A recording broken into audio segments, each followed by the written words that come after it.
Hi hello friends, welcome back to our channel. ఈరోజు మన వీడియోలో మీకు ఒక డిఐవై చూపిస్తానండి.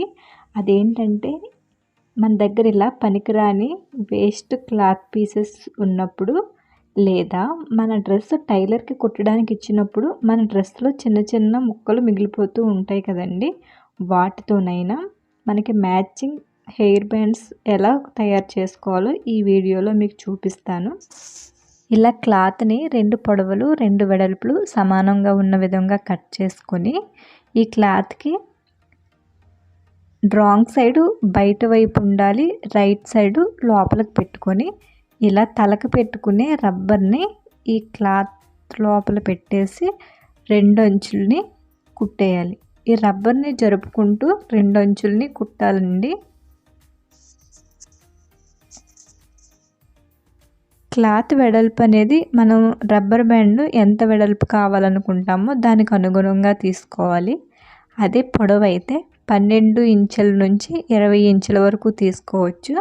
ఎక్కువ పొడవుగా తీసుకుంటే రబ్బర్ బ్యాండ్ కుచ్చులు ఎక్కువగా వస్తాయి, చూడటానికి బాగుంటుంది. చూడండి, ఇలా మొత్తం కుట్టేసుకున్న తర్వాత చివర చిన్న ముడి వేసి రాంగ్ సైడ్ నుంచి రైట్ సైడ్కి ఇలా తిరగేయాలి. ఇక్కడ నేను ఎక్కువ వెడల్పు తీసుకున్నాను కాబట్టి ఈజీగా టర్న్ అవుతుందండి.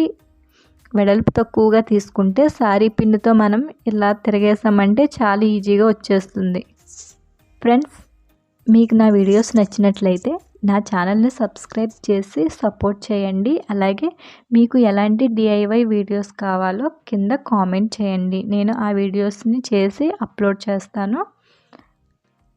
అలాగే ఈ ఛానల్ ద్వారా stitching videos, hair care videos, daily life style videos కూడా అప్లోడ్ చేస్తానండి. మీకు కనుక ఇంట్రెస్ట్ ఉంటే ఈ ఛానల్ని సబ్స్క్రైబ్ చేయండి. ఇలా 2 సైడ్స్ ఓపెన్స్ ఉంటాయి కదండి, మనం 2 సైడ్లు కుట్టినవి 2 సమానంగా పెట్టి అక్కడ గట్టిగా 2 కుట్లు వేసిన తర్వాత ఇప్పుడు 2 ఓపెన్ సైడ్స్ని కూడా కలిపి కుట్టేసుకోవాలి. ఈ స్క్రంచెస్ తయారు చేయడం చాలా ఈజీ అండి.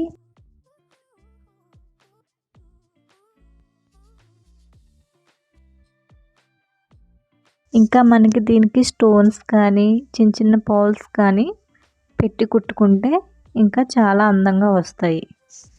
రెడ్ కలర్ క్లాత్ పైన వైట్ కలర్ దారం బాగా కనబడుతుందని వైట్ కలర్ దారంతో నేను స్టిచ్ చేసి చూపించానండి. సేమ్ కలర్ దారం తీసుకొని మనం ఇది స్టిచ్ చేస్తే అసలు రెడీమేడ్ వాటిలాగే ఉంటాయి. మెషిన్ ఉంటే మెషిన్తో కుట్టుకోవచ్చు, లేదా ఇలా సూదితో కుట్టుకున్నా కానీ మనకి దారం అయితే అస్సలు కనబడదండి. ఈ స్క్రంచెస్ మనం బయట కొనుక్కుంటే 20 రూపీస్ కంటే ఎక్కువే ఉంటుంది. అది కూడా ఇప్పుడు స్క్రంచెస్ మన చేతికి పెట్టుకోవడానికి కూడా ఉపయోగిస్తున్నారు కాబట్టి ఇలా తయారు చేసుకుంటే మనకి చాలా యూజ్ అవుతాయి. అలాగే వేస్ట్ క్లాత్ని కూడా ఇలా రీయూజ్ చేసుకుంటే చాలా బాగుంటుంది. చూడండి ఎంత నీట్గా వచ్చాయో. ఫ్రెండ్స్, వీడియో నచ్చితే కనుక మర్చిపోకుండా సబ్స్క్రైబ్ చేసి సపోర్ట్ చేయండి. Thank you so much for watching.